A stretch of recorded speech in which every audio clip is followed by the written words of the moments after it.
हाय दोस्तों, good evening. कैसे हैं आप सभी लोग? आशा करते हैं सभी लोग मस्त होंगे, स्वस्थ होंगे। तो चलिए आज हम अपने टॉपिक की शुरुआत करते हैं। आज का हमारा टॉपिक रहेगा द्विघात समीकरण। द्विघात समीकरण जिसे हम क्वाड्रेटिक इक्वेशन भी कहते हैं, इसे हम क्वाड्रेटिक क्वाड्रेटिक इक्वेशन भी कहते हैं। Quadratic equation. तो द्विघात समीकरण, जो द्विघात समीकरण है हमारा, ये हमारा ax² plus bx plus c equal 0, इस रूप में हमें द्विघात समीकरण को सॉल्व करना है। जैसे यहाँ पे, लेकिन एक चीज का ध्यान देना होगा, a डज नॉट इक्वल 0, जहां हमारा a b c are real constant, ये हमारे रियल कांस्टेंट होंगे। कांस्टेंट, रियल कांस्टेंट नंबर होंगे। तो चलिए सबसे पहले हम एक क्वेश्चन लेते हैं, क्वेश्चन के माध्यम से समझते हैं द्विघात समीकरण को कैसे सॉल्व करते हैं। तो द्विघात समीकरण, एक क्वेश्चन हम लेते हैं।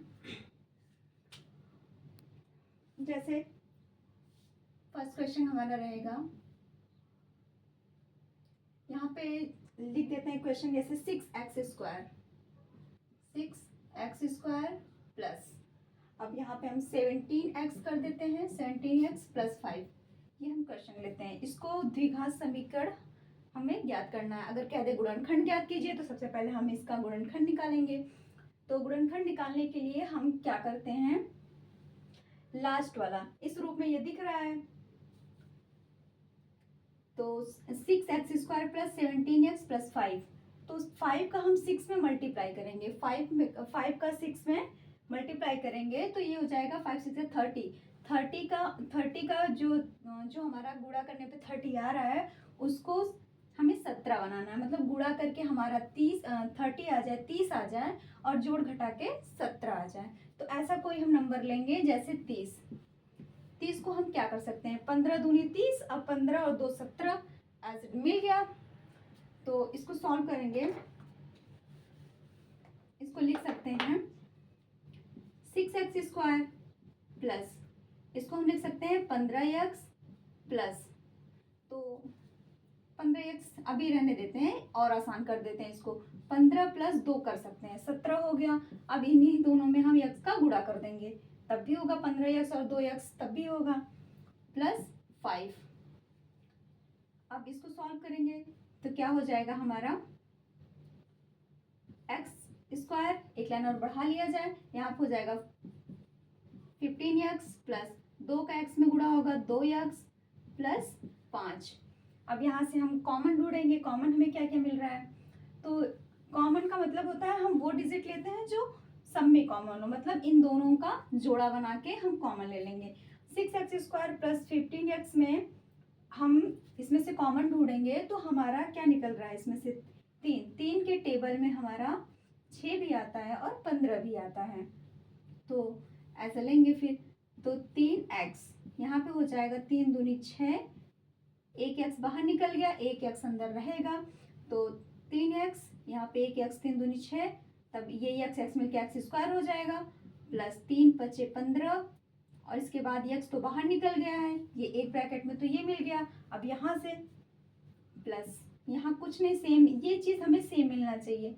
अगर ये सेम नहीं मिलता है तो कहीं ना कहीं फिर हमारे क्वेश्चन में गड़बड़ी है।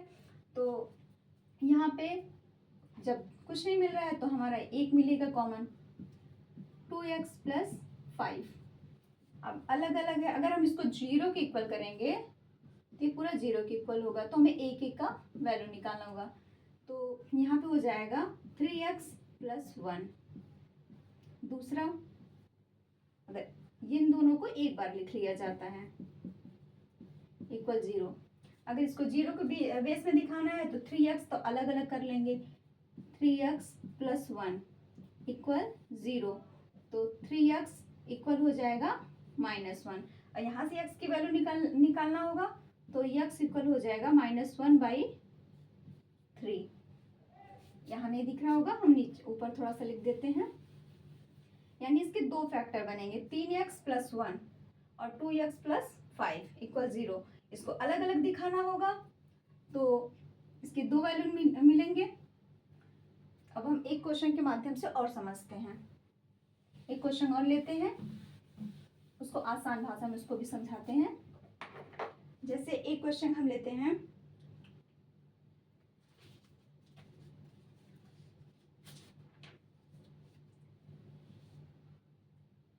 (12x²).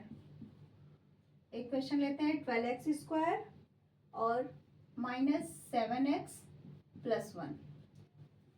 अब यहाँ पे क्वेश्चन कह देगा का गुणनखंड ज्ञात कीजिए। गुणनखंड ज्ञात कीजिए।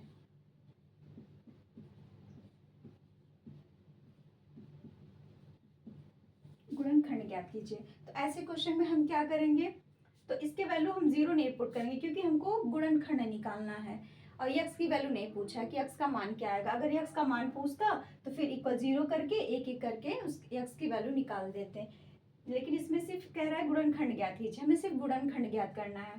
तो वही प्रोसेस करेंगे जो हमने पहले किया था। लास्ट जो c है उसका a में मल्टीप्लाई करेंगे, मतलब इसको a, ये b, ये हमारा c हो जाएगा। 1 का 12 में जब गुणा करेंगे तो 12 1 का 12। अब 12 को ऐसे तोड़ना है कि जोड़ घटा के हमारा 7 आ जाए और गुणा करके 12 आ जाए। तो 4 3 12 और 4 3 7, तो हो जाएगा 12x² - 4x - 3x + 1। ठीक, अब क्योंकि अब जोड़ेंगे तो -7x आएगा और मल्टीप्लाई करेंगे तो +12 आएगा। अब यहाँ पे कॉमन ले लेंगे तो क्या आ जाएगा, 12x² कॉमन लेना है ना, तो एक लाइन क्या लिखने की जरूरत, तो यहीं से कॉमन ले लेते हैं। अब देखिए इसमें से क्या इन दोनों का पेयर बन गया। जब पेयर बन गया तो फिर इसमें से हम 4 निकाल सकते हैं क्योंकि 4 3 12 और 4 1 4।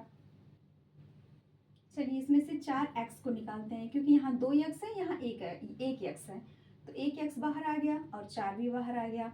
अब 4 का टेबल में ही 3 बार आता है, ठीक, और 1 x बाहर है तो 1 x अंदर है, तो 3x हो गया माइनस, ये तो पूरा बाहर निकल गया तो यहाँ कुछ नहीं, तो 1 बचा है।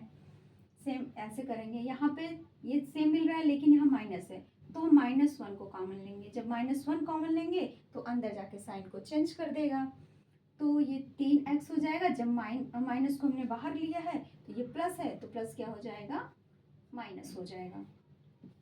तो 2 मिल गए इसके, तो यहाँ पर हो जाएगा 2x - 1 और 3x - 1। हमारे दो इसके दो गुणनखंड, मतलब कि गुणनखंड इसके दो फैक्टर बने, एक हो जाएगा 4x - 1 और एक हो जाएगा 3x - 1।